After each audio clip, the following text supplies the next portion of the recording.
Respira profundo y rápidamente quisiera recapitular los 4 puntos o 4 aspectos de nuestra visión. Si se acuerdan, hablamos de amar a Dios y entendimos lo que significa amar a Dios y lo que implica amar a Dios y cómo Dios nos amó primero y por eso nosotros lo amamos a Él de regreso. Luego hablamos de ser libre y entendimos lo que significa la verdadera libertad o la libertad integral del ser humano, la libertad que va más allá de una forma de expresión, como en la cultura se nos enseña, y soy libre para hacer lo que yo quiera, sino realmente es, soy libre y qué tiene o qué implica esa libertad para mi vida, para mi corazón, mi alma, mi mente, mi espíritu y mi ser.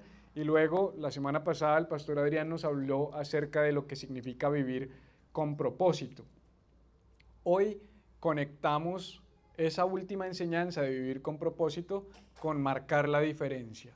Al final, si ustedes se dan cuenta, esta es una progresión de ideas, de conceptos o de sucesos que están encadenados. Yo pienso que uno no puede vivir con propósito si no conoce el amor de Dios. Yo pienso que uno no puede ser libre si no conoce el amor de Dios. Yo pienso que uno no puede marcar una diferencia si no ha conocido el amor de Dios, vive en libertad y vive con propósito. Por supuesto, uno puede tener expresiones de libertad, expresiones de propósito, expresiones de marcar la diferencia en la vida de alguien de manera espontánea, pero si entendemos esto como consecuencias de haber conocido el amor de Dios, va a ser entonces algo que no es forzado en mi propia vida, sino que nace de manera orgánica y natural.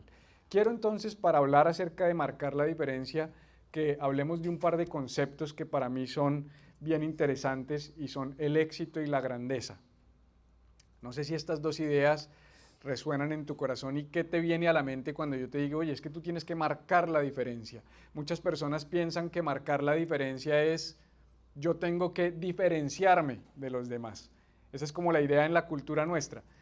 Marcar la diferencia debe ser que yo debo ser diferente, debo salirme del molde, debo sobresalir sobre el resto, debo hacer algo que me diferencie del común. Y yo no creo que eso en sí sea malo, la idea de diferenciarnos, la idea de ser únicos, la idea de sobresalir sobre el resto de las personas. El problema es que tienden a ser conceptos muy egoístas, muy centrados en mí mismo.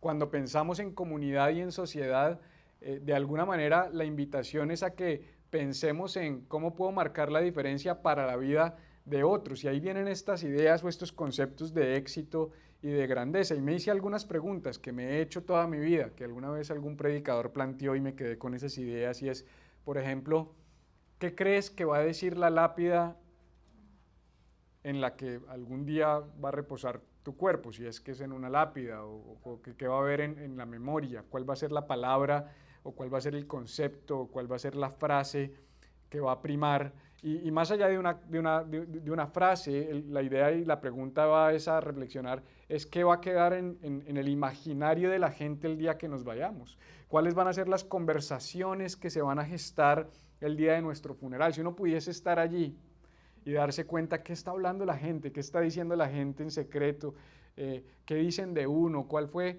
el legado que dejamos, cuál fue el impacto que dejamos en la vida de las personas.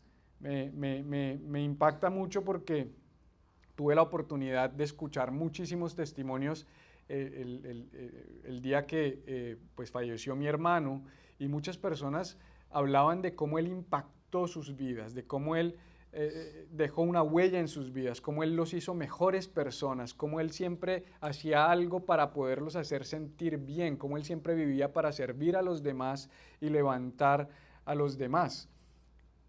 De repente, para alguien éxito podría ser que ese día la gente diga, mira todo el dinero que hizo, mira los carros que tuvo en vida, mira la casa en la que vivía, pero la realidad es que puede que tengas reconocimiento por ese tipo de cosas, pero eso no es dejar un legado, porque hay una diferencia grande entre ser exitoso y dejar un legado. Y tengo una frase acá que creo que te la comparto ahí en la pantalla, dice: el éxito tiene que ver con la conquista personal, la grandeza se relaciona con el impacto y la huella que dejamos en el mundo que nos rodea. Mira qué interesante, mientras que el éxito se trata más de mi éxito personal, mi conquista personal, el yo lograr ciertas cosas a nivel personal, nada de malo en eso en sí. La grandeza es cómo tomo ese éxito para ahora usarlo como una plataforma para servir a otros. Las personas que solo piensan en ser exitosas típicamente utilizan a las personas como una escalera para ellos alcanzar sus sueños.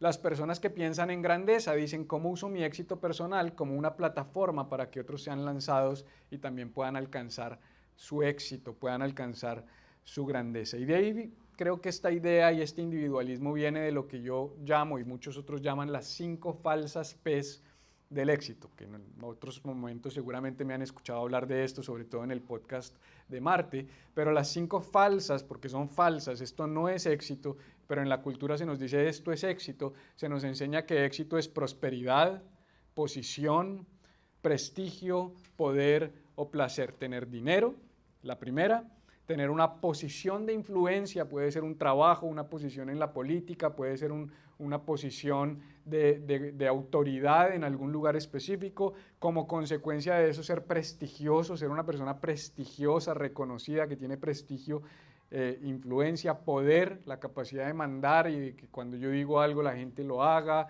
o cuando yo opino algo la gente lo escuche y la capacidad de proveerme a mí mismo placer. Esa última, sobre todo en la cultura moderna y con toda la entrada de las redes sociales en los últimos, no sé, 15 años, de la manera en cómo se han posicionado como parte integral de nuestras vidas, es como que constantemente estamos tratando de mostrarle a otros que yo puedo proveerme de placer. Yo puedo ir a los parques, yo puedo ir de crucero, le tomamos foto a nuestra comida, le tomamos foto a nuestras actividades, tanto así que en ocasiones yo me doy cuenta que las personas se la pasan registrando y compartiendo toda su vida, pero no disfrutan el momento. Yo me acuerdo que yo tuve la oportunidad, el último espacio que tuve la oportunidad de compartir con mi hermano fue ir a un concierto de YouTube. Y yo quedé aterrado que había personas que todo el concierto estuvieron en una pantalla del celular en lugar de estar en el concierto.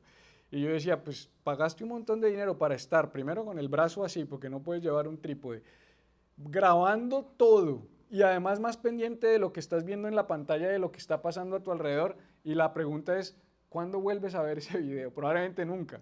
Te llena, lo que hace eso es que tienes que pagar iCloud o tienes que pagar algo para el almacenamiento de esas cosas. No estoy diciendo que no capturemos momentos, qué bueno capturar momentos, pero no podemos capturar momentos y perdernos el momento. Finalmente hay una frase que también he acuñado y es que life is short but memories are forever. La vida es corta pero las memorias son para siempre, pero las memorias del celular no, las memorias que quedan en tu corazón, la que vives con tu familia, con tus hijos, con tus amigos, cuando vas a una cena y te sientas a compartir a la mesa, no estar en el celular. Estamos ausentes por estar tratando de impresionar. Mira lo que yo puedo hacer, mira la vida que me doy. Es como que nos da miedo. Yo le digo a la gente, si se te quedó el celular es como si no hubieras vivido la experiencia, porque no la pudiste compartir. Al contrario, disfrútala. Entonces, no son cosas malas en sí, cuando pienso en estas 5 cosas, pero cuando tú piensas en estos conceptos, prosperidad, posición, prestigio, poder y placer, el problema es que todas tienen que ver con algo, y es con tener. Yo tengo posición, yo tengo plata, yo tengo poder, yo tengo prestigio, yo tengo la capacidad de proveerme a mí mismo de placer, y el éxito no se puede relacionar solamente con el tener. El éxito verdadero tiene que ver con el ser y con el hacer. Son 2 cosas súper importantes, lo que somos y lo que hacemos. Y lo que tenemos debería derivarse de lo que somos y hacemos. Es una consecuencia de lo que yo hago y de lo que yo soy.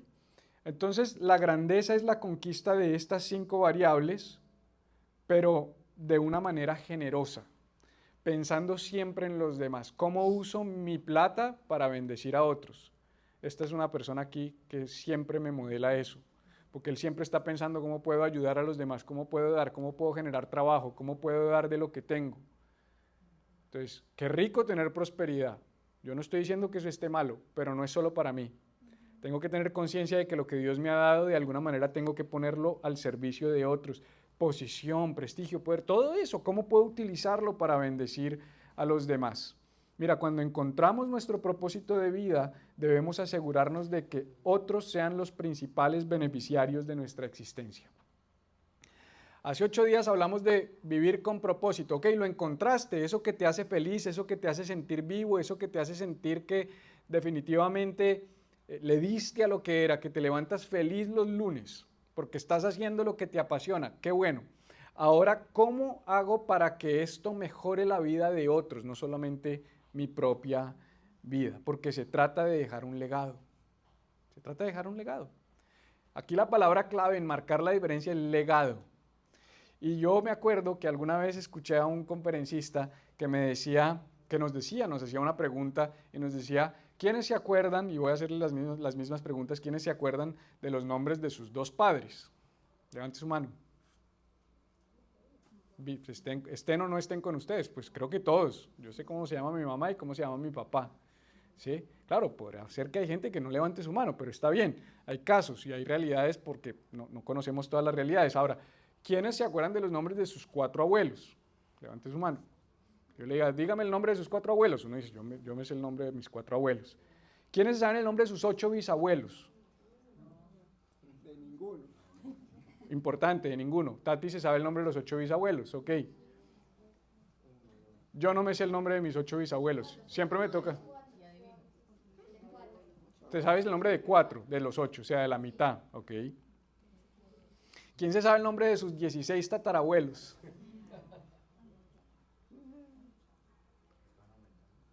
Y ahí van aumentando y se van duplicando.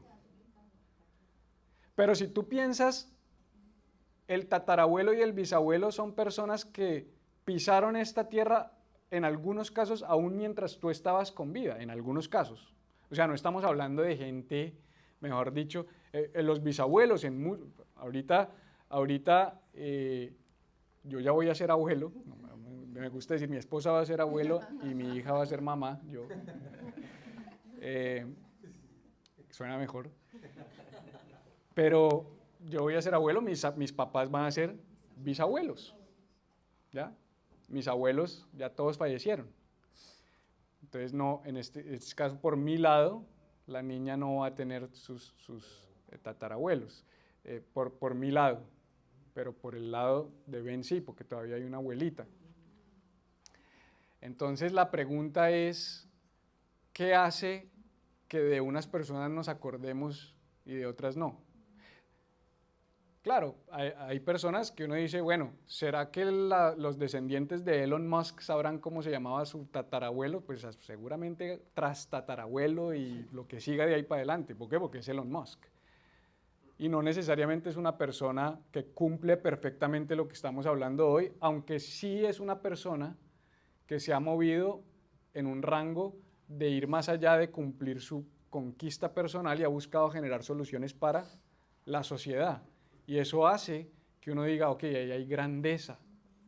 Yo quisiera ser recordado por mis nietos, por mis bisnietos y por que había en mi familia, un tatarabuelo, se llama Felipe Echeverry, ese tipo hizo una diferencia.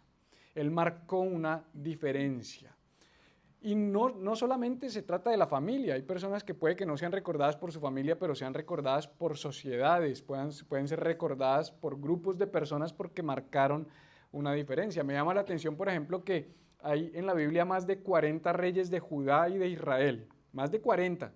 Cuando se dividieron los reinos del sur y los reinos del norte, hay como 20 reyes de Judá, 19 reyes de Israel después de David, quiere decir que estaban Saúl, David, Salomón, y luego vienen como 20 por cada lado, más de 40.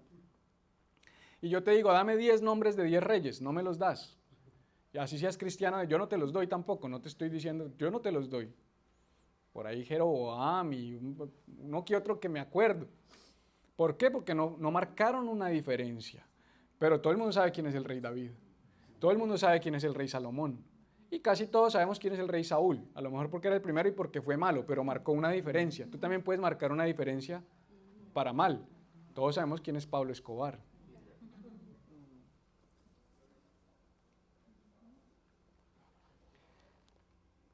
Se trata de dejar un legado generacional.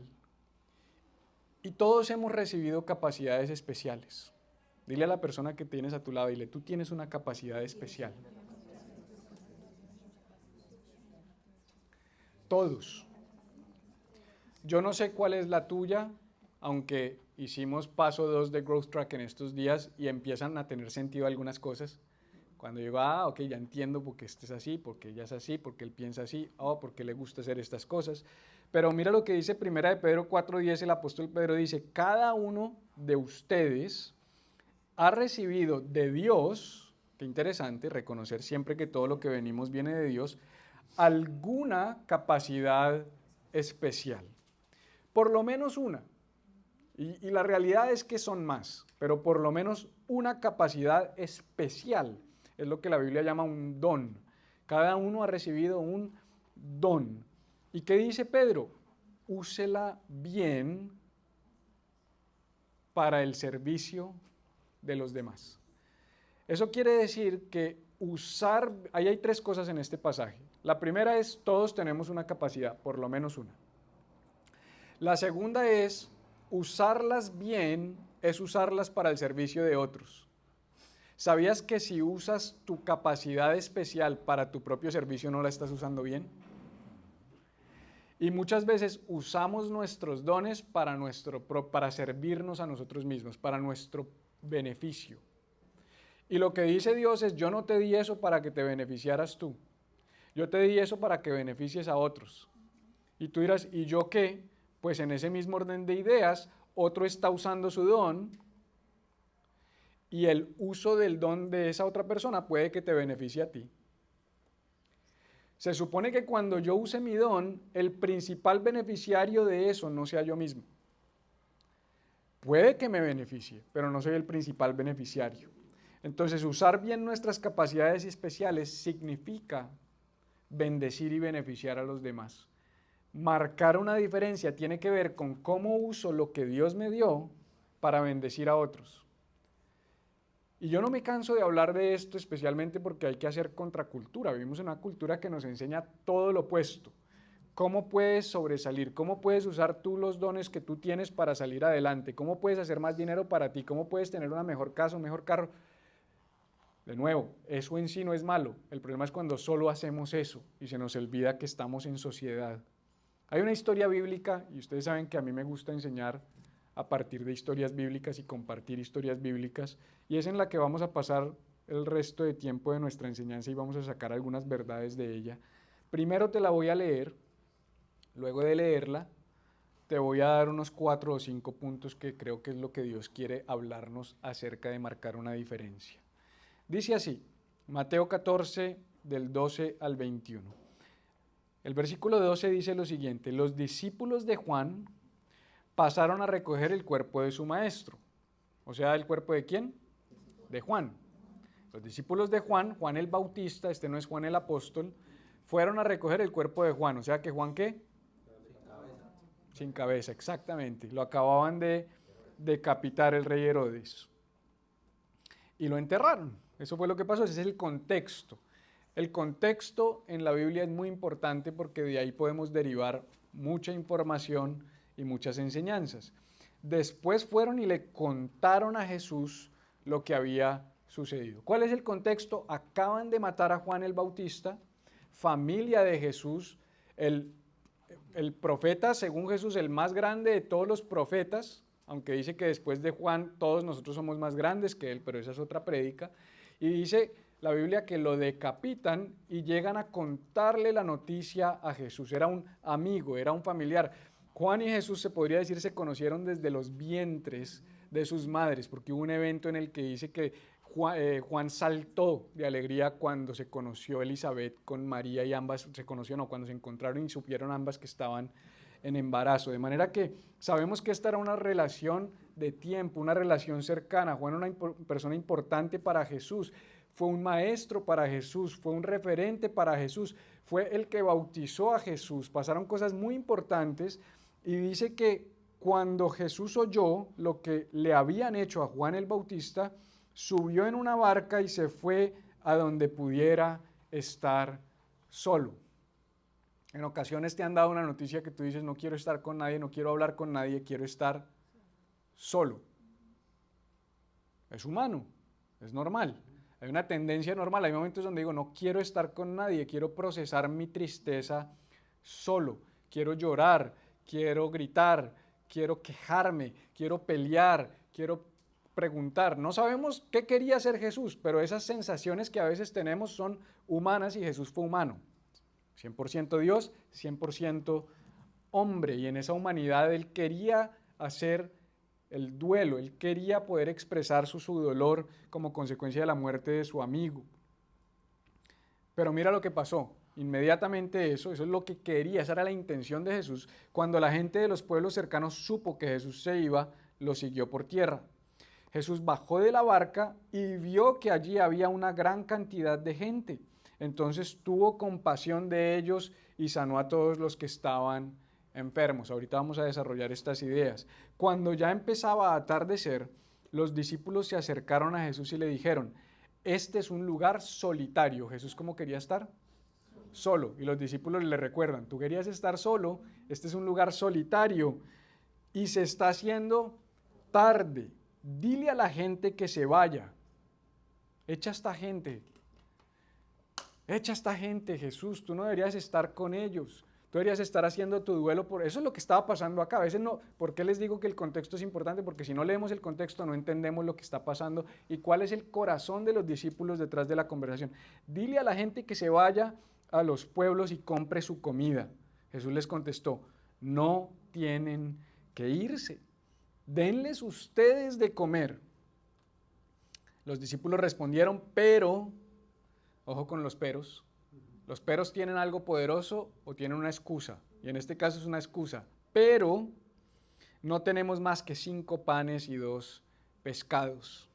Jesús les dijo: tráiganlos aquí. Luego de ordenar que la gente se sentara sobre la hierba, Jesús tomó los 5 panes y los 2 pescados, miró al cielo, dio gracias a Dios, después los partió los panes y se los dio a los discípulos para que ellos los repartieran a la gente. Todos comieron, diga conmigo todos, hasta quedar satisfechos. Cuando los discípulos recogieron los pedazos que sobraron, llenaron 12 canastas. Los que comieron fueron como 5,000 hombres, además de las mujeres y los niños. O sea, podríamos estimar que como mínimo unas 15,000 o 20,000 personas. Con que hubiese 2 niños por hogar, idealmente una mujer por hombre. ¿Sí? Idealmente 15 a 20,000 personas. Muy bien, vamos a rápidamente entonces repasar algunas ideas. Pongamos el versículo 13 y miramos lo que dice el versículo 13. Dale adelante. Ok, esto es 13 y 14. Ahí dice B14, pero es 13 y 14. Dice: Jesús bajó de la barca y vio que allí había una gran cantidad de gente. Entonces tuvo compasión de ellos y sanó a todos los que estaban enfermos. En ocasiones creemos que nuestro propio dolor y nuestras propias dificultades son una excusa para ignorar las dificultades de los demás. Yo lo hago muchas veces. Yo a veces estoy sintiéndome mal o estoy pasando por una situación difícil y cuando alguien más con una situación difícil me busca, la primera tendencia que hay en mi corazón es a rechazarlo e ignorarlo porque yo también estoy mal. ¿Alguien se identifica? Sí. Es una tendencia humana. Puede ser o egoísmo o puede ser un mecanismo de defensa o de supervivencia. Pero mira, y esto por eso hay que entenderlo en el contexto de las escrituras y de la serie que estamos desarrollando.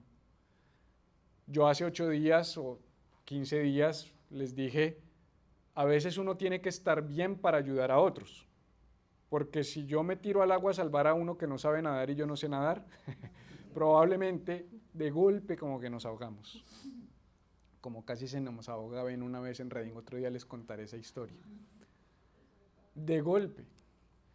Pero entonces hay que tener cuidado con esa narrativa cultural en la que muchas veces, incluso en la iglesia, y yo mismo la he predicado, de ámate a ti, ama a tu prójimo como a ti mismo. Eso quiere decir ámate primero a ti para después amar al prójimo, y como que hemos romantizado toda esta idea de ama a tu prójimo como a ti mismo y entonces ahora lo volvemos ámate a ti, cuando la Biblia dice que los amadores de sí mismos son peligrosos y que en los últimos tiempos habrá muchos de esos. Es peligroso cuando yo, porque estoy pasando dificultades, entonces me vuelvo egoísta, individualista y dejo de entender que todos estamos pasando realidades y dificultades. Yo te digo una cosa: si para bendecir a otros o servir a otros tienes que estar bien, te vas a quedar esperando para bendecir a otros y servir a otros, porque la realidad, y esto no es por ser pesimista, me gusta predicar esperanza, me gusta predicar vida, pero la realidad es que siempre hay algo en nuestras vidas que está desajustado. Se arregla la parte financiera y se desajusta algo en las relaciones en el matrimonio. Se arregla el matrimonio y pasa algo con los hijos. Se arregla lo de los hijos y hay un tema de salud. Se arregla lo de salud y hay algo en el trabajo. Y todo el tiempo estamos tapando algo, porque es la vida. En el mundo tendréis aflicción. Es parte de la vida. Entonces, si yo porque estoy viviendo situaciones difíciles me vuelvo un ser egoísta, como un ermitaño, no voy a marcar una diferencia. Y Jesús nos enseña algo tremendo. Jesús estaba sufriendo, Jesús estaba buscando estar solo, Jesús tenía derecho a estar solo. El contexto, el tipo de amigo que murió, la forma como lo mataron. Hey, si había un momento en el que se leería la narrativa bíblica y diríamos, tremendo, Jesús, tienes razón, yo te apoyo, es esta. Que dijera, y Jesús bajó de la barca, vio a la gente desamparada y los echó, sacó el látigo y les dio 3 latigazos para que no lo siguieran, y los discípulos empujaron a la gente hacia la orilla, y diríamos, tremendo, tremendo modelaje de Jesús, de cómo nos enseña a cuidar de nosotros mismos, a cuidar de nuestro corazón, pero eso no es lo que dice la Biblia. La Biblia dice que en el momento difícil de la muerte de su amigo, hay gente que no entiende por qué yo prediqué el domingo siguiente a que murió mi hermano. Y yo no estoy diciendo que, ay, yo soy mejor dicho, pero fue lo que yo sentí hacer. Sabes que no me voy a hundir en mi duelo, este es un momento de dar. Porque hay una transacción, cuando yo doy, Él se ocupa de mi corazón. Y ahorita lo vamos a ver al final. Entonces, no uses tus realidades para ser indiferente y no identificar las necesidades que hay alrededor. Identifícalas. Mira lo que dice, Jesús bajó de la barca. Y no dice, Jesús bajó la barca y buscó el lugar más solitario para ir a calmar su necesidad de estar solo. No dice eso. Dice, Jesús bajó de la barca y ¿qué? Vio. Es como si Jesús constantemente estuviera tratando de ver qué está pasando hacia el... Mira, a veces uno ignora el dolor de otros y lo hace deliberadamente. Dice, no quiero ver, no quiero ver. Bien sea el señor homeless que está en el semáforo pasando y tú te haces el que estás en el celular para que pase rápido y no darle una moneda, o cosas más trascendentales. Pero todos en diferentes momentos queremos como ignorar el problema del otro, ignorar la realidad del otro. Seamos como Jesús, que vio. Yo te reto y te desafío a que en la semana que viene busques oportunidades en otros para bendecirlos. En otras palabras, que te vuelvas un cazador de oportunidades para bendecir. Que estés activamente buscando necesidades a tu alrededor. El mundo está lleno de necesidades, pero no tienes que ir muy lejos. De repente la persona que está al lado tuyo está llena de necesidades, aun si vives con ella. Porque a veces queremos amar al prójimo, pero se nos olvida el que está más cerca, que también tiene necesidades. Mira lo que dicen los versículos 15 al 16. Dice, este es un lugar solitario y se está haciendo tarde. Dile a la gente que se vaya a los pueblos y compre su comida. Y Jesús les contestó, no tienen que irse, denles ustedes de comer. Hablé ya un poco de esto, pero no tenemos que ser indiferentes a las necesidades de los demás. Aún en el momento en el que Jesús ya había visto las necesidades, siempre va a haber alguien que de repente te jala a hacer lo que tu corazón te está diciendo y que va contrario a lo que Dios te está pidiendo. Hay personas que con buenas intenciones en momentos específicos me han llevado a desviarme del plan de Dios para mi vida, porque apoyan más esa vocecita de mi corazón de tú necesitas estar bien, tú no tienes por qué comprometerte con esto, tú ya has dado mucho, o cualquiera sea la situación, siempre hay alguien que de repente te va a afirmar esas voces. Y los discípulos vinieron como a afirmar esas voces. Jesús, mira, este lugar está solitario. Además, acuérdate a qué vinimos acá. Tú viniste buscando reposo, descanso, nos alejamos. Esta gente se nos pegó, nos están siguiendo, no te dejan quieto. Está tarde, aquí no hay dónde comer. Dile a la gente. Dile a la gente que se vaya. O sea, ve en contra de lo que tú sientes que estás llamado a hacer. Y Jesús dijo, no tienen que irse. Denles ustedes de comer. ¿Y sabes qué me llama la atención? Que en ocasiones nosotros los creyentes encontramos a alguien pasando necesidad y decimos, voy a orar por ti. Porque esta podría ser como una oración. Está Jesús, están los discípulos y está la gente con hambre. Y los discípulos identificaron la necesidad y fueron y le dijeron a Jesús, esta gente tiene hambre, despáchalos. Pero perfectamente ellos podrían haber dicho, esta gente tiene hambre, dales de comer. Y en lugar de ellos darles de comer, ¿qué hicieron? Jesús les dice, ellos no se tienen que ir, ustedes denles de comer. Y ¿sabes qué te quiero enseñar y quiero que reflexionemos en este momento? Que en ocasiones nosotros oramos por otros cuando nosotros tenemos la solución para su problema.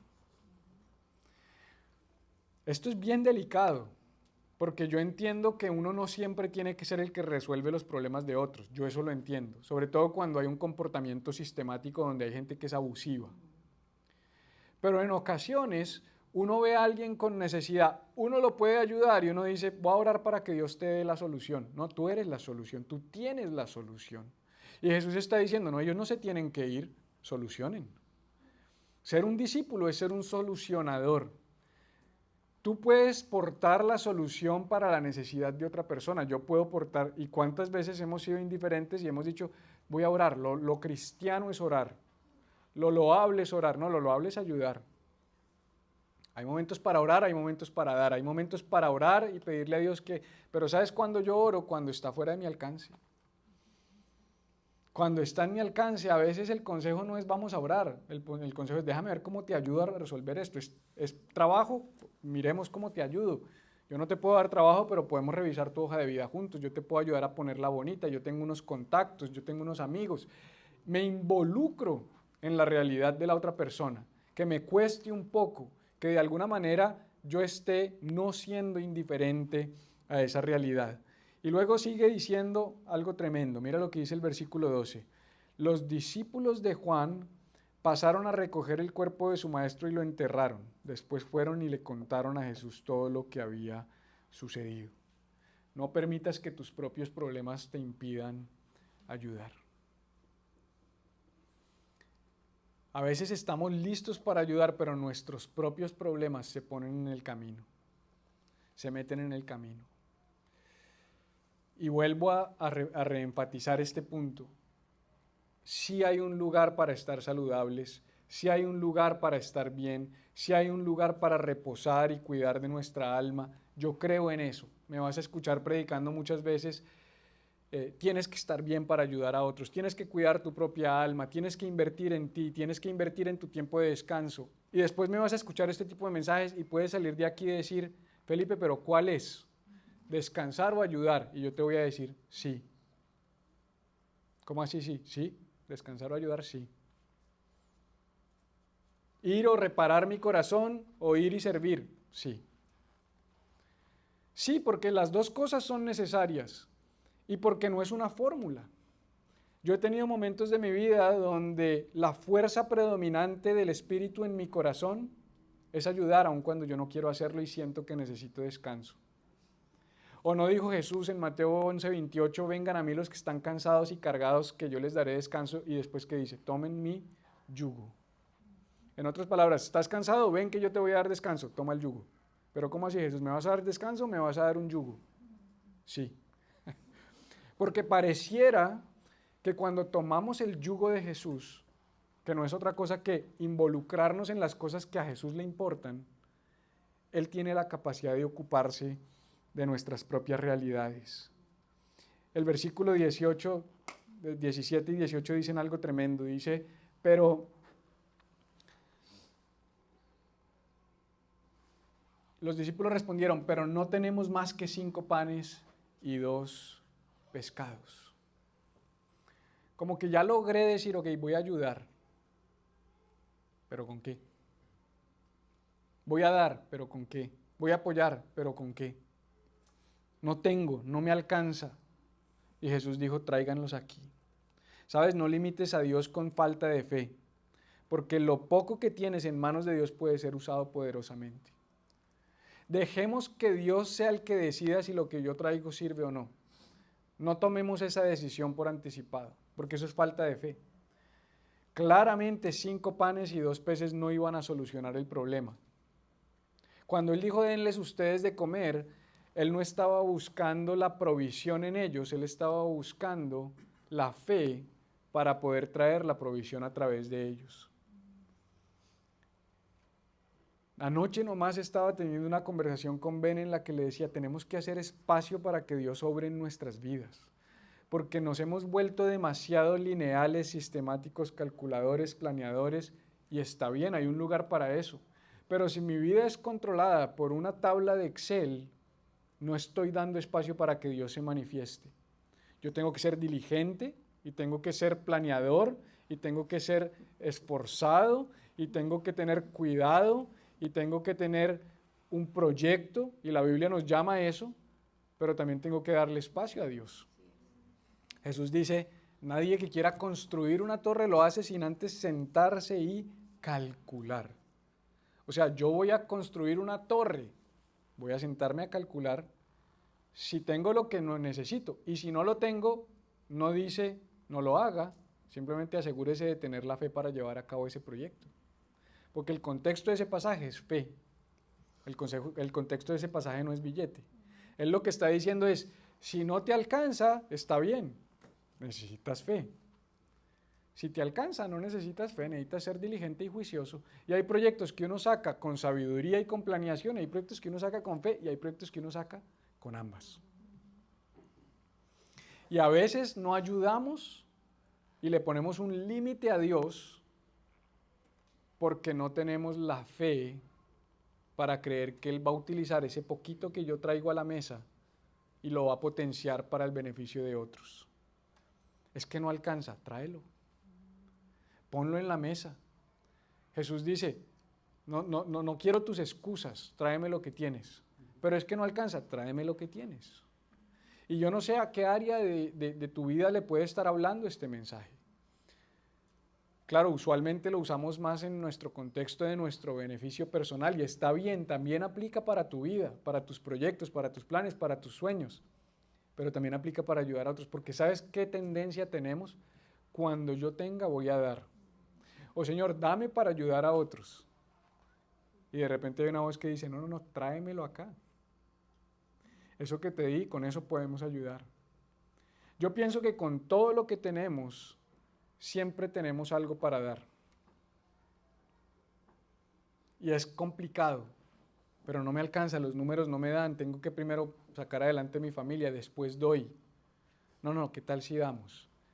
Me gusta mucho pensar, y como a mí me enseñaron, cuando yo por primera vez vine a la iglesia y cuando me empezaron a enseñar de la generosidad y me enseñaron del diezmo, de las ofrendas, de las primicias, de la ayuda al necesitado, me enseñaron a sacar eso por adelantado, no al final. Porque al final es como si sobra te doy, Señor. Primero, Él no necesita nuestro dinero. Él quiere ver fe y quiere nuestro corazón. Y cuando yo saco por adelantado, lo que yo estoy diciendo es probablemente no va a alcanzar. Prefiero que la razón sea porque estoy ayudando a otros, no porque fui temeroso. Es montar a Dios en nuestro barco, en nuestro viaje. Y al final la promesa, mira lo que dice el versículo 20. Dice que todos comieron. O sea que comieron los que tenían hambre. Todos. Yo me imagino que los discípulos, cuando Jesús les dice, tráiganlos acá, algo debió haber pasado en sus corazones, porque no, pero eso es para nosotros. Ese es nuestro fiambrecito. Eso es para nosotros. Los discípulos eran un grupo pequeño. Sí, sabemos que ellos encontraron un niño que los tenía, según los recuentos del otro evangelio, pero al final lo único que ellos lograron reunir fue eso. Él dijo, manda a la gente porque la gente tiene hambre, mándalos. En otras palabras, ellos tenían su guardado. Y Jesús dice, pues traigan lo que tienen. ¿Y cuántas veces nosotros sacamos nuestra provisión y decimos, esto es sagrado? Esto no me lo toca a nadie. Yo soy así. Yo tiendo a ser así porque yo soy un hombre que trabaja por presupuesto. Y cuando me toca salirme del presupuesto, me desencaja. Tanto sea porque salió un gasto imprevisto o porque hay alguien con una necesidad imprevista, lo primero que me da es como, no quería tener que llegar a este punto, no quería tener que tener esta conversación. Pero gracias a Dios que además camino con una persona que es más generosa que yo. Porque hay prédicas donde a mí me da risa ver a las parejas, porque hay prédicas donde ciertos puntos uno codea al otro y después el otro se lo devuelve. ¿Por qué? Porque por diseño hay uno que es más generoso que el otro, pero hay uno que tiene más fe que el otro, pero hay uno que es más diligente que el otro, hay uno más desordenado que el otro, es normal. Y en ese ejercicio a veces yo digo, no se puede, no está en el presupuesto, y mi esposa se queda mirándome como, son esos momentos que yo digo, si Dios mira, mira así. Como que no puedo evitar esa mirada, ya sé lo que hay que hacer. Y lo hago a regañadientes, me pongo bravo, peleo con ella, pero después tengo una satisfacción de haberlo hecho. Y a veces tú estás solo y no tienes al Espíritu Santo materializado en tu pareja, pero el Espíritu Santo también te habla en el corazón. O no has dejado de hacer cosas que tú sabes que el Espíritu te pidió y después dices, está bien, y te toca devolver, dar una vuelta más larga y hacerlo, porque sabes que Él te lo está pidiendo. Y al final dice que todos comieron, incluidos los discípulos. No solo comieron los discípulos, o sea, me llama la atención que todos comieron, se sació la necesidad de todo el pueblo. Pero además de eso sobró. Dice, todos comieron hasta quedar satisfechos. Yo me acuerdo, si me ayudas aquí un poquito en el piano, porfa, Einer. Yo me acuerdo en este último año que ha sido duro. Y no quiero hablar Esta mañana hablé con el pastor Chris y pastor Chris me dijo, tú tienes mucha vida para dar, pero yo a veces siento que mis situaciones difíciles también traen vida, porque son un testimonio. Y en este tiempo que estuvimos en Reading, la realidad es que hubo momentos donde había 6 pedazos de carne o 5 pedazos de carne y somos 5. Y uno oye que el chino dice, puedo coger otro pedazo de carne y pues la única forma es que se coma el mío. Entonces Cata, sí, yo como lentejas o yo como... Y uno lo hace como papá. Y gloria a Dios hubo comida siempre, todos los días hubo comida, no pasamos hambre una sola situación, pero hay una diferencia entre abundancia y provisión. A veces la provisión viene y satisface a ras, ¿me hago entender? Y todos hemos pasado por momentos de vida donde, gloria a Dios, proveyó, pero fue una provisión apenas, para bajar de peso. Y hay ocasiones donde, como decía un tío mío, todavía está vivo mi tío, pero siempre que iba a su casa o a su finca me gustaba porque él decía, sobrino, hágale sin miseria, decía él. Sírvase sin miseria. Y ese era el lema de él a la mesa, sin miseria. Un hombre rico y generoso. No creo que generoso porque sea rico, creo que rico porque es generoso. Sin miseria. Me recuerda mucho a mi tío usted, porque así es Juan. Hágale, Pipe, dele. Hágale que para eso es la plata, hágale que para eso hay. Pero hay momentos donde tú dices, no, espera. ¿Y los discípulos sabes cómo iban a comer? ¿A quién le toca la aleta? ¿A quién le toca la punta? ¿A quién le toca el ojo? Porque era 5 para por lo menos 12. Porque sabemos que eran más de 12 discípulos. Ahí estaban las mujeres que siempre estaban con ellos. Si ellos no hubieran compartido lo que tenían, hubieran comido escaso. Se hubieran ido apenas. Medio probamos la colita del pescado. Pero por dar lo que tenían, comieron hasta quedar ¿cómo? Satisfechos. Y sobró. Y yo creo que esto no es solamente en el dinero, esto es en la vida. Lo que nos está enseñando Jesús es, ¿sabes? Aunque hay momentos en los que me quiero meter en un bosque y perderme y que nadie me hable, si me encuentro a alguien con necesidad y más bien utilizo ese momento para bendecir, de alguna manera sobrenatural, Él va a traer la fuerza que yo necesito, la fuerza que esa gente necesita y recarga para después. Porque eso fue lo que pasó aquí. Y cuando los discípulos recogieron lo que sobró, llenaron 12. Y la Biblia no, esto no es porque, o sea, ese 12 es para que pensemos una cesta para cada uno. No había ni siquiera un plato completo para cada uno antes y al final, después de comer, de que todo el mundo quedó saciado, 12. Y eso estamos predicándolo hoy, estamos hablándolo hoy, de estos hombres estamos hablando hoy por este tipo de gestos en los que marcaron una diferencia. Qué bonito que nuestra vida sea una vida que marque una diferencia. Hay personas que van a pasar por tu vida, Joana, o por tu vida, Santiago o Gerardo, que te van a ver una vez en la vida y nunca más te van a volver a ver. Y hay personas que van a estar contigo por temporadas largas y hay personas que van a estar para toda la vida. Mi reto, el mío, sabiendo eso, es, Señor, permíteme dejar un legado en todos. Va a ser diferente. Probablemente el legado que yo deje en mis hijos que viven conmigo es diferente al que voy a dejar en Ben, que está viviendo esta temporada conmigo, y es diferente al que voy a dejar en Juan, que nos hablamos todas las semanas, o en José. O de repente en alguien que venga un domingo, me escuche predicar, interactúe conmigo y nunca más lo volví a ver. Pero ¿cómo yo puedo marcar una diferencia? Me he encontrado con personas que me dicen, usted no me conoce, usted no sabe quién soy yo. Yo una vez fui a su iglesia, escuché una palabra suya, esa palabra me cambió la vida. Legado. ¿Cómo puedo marcar una diferencia todos los días en aquellos que me rodean? ¿Cómo puedo marcar la diferencia todos los días en esta comunidad? ¿Cómo puedo marcar la diferencia todos los días en mi conjunto, en mi trabajo, en los lugares donde me desenvuelvo? Sea que esta persona solo la vaya a ver una vez o sea que la vaya a ver toda mi vida. No es solamente esa gente, 5,000 personas sin contar mujeres y niños. Muchas de esas personas nunca más los discípulos las volvieron a ver, pero marcaron una diferencia en sus vidas.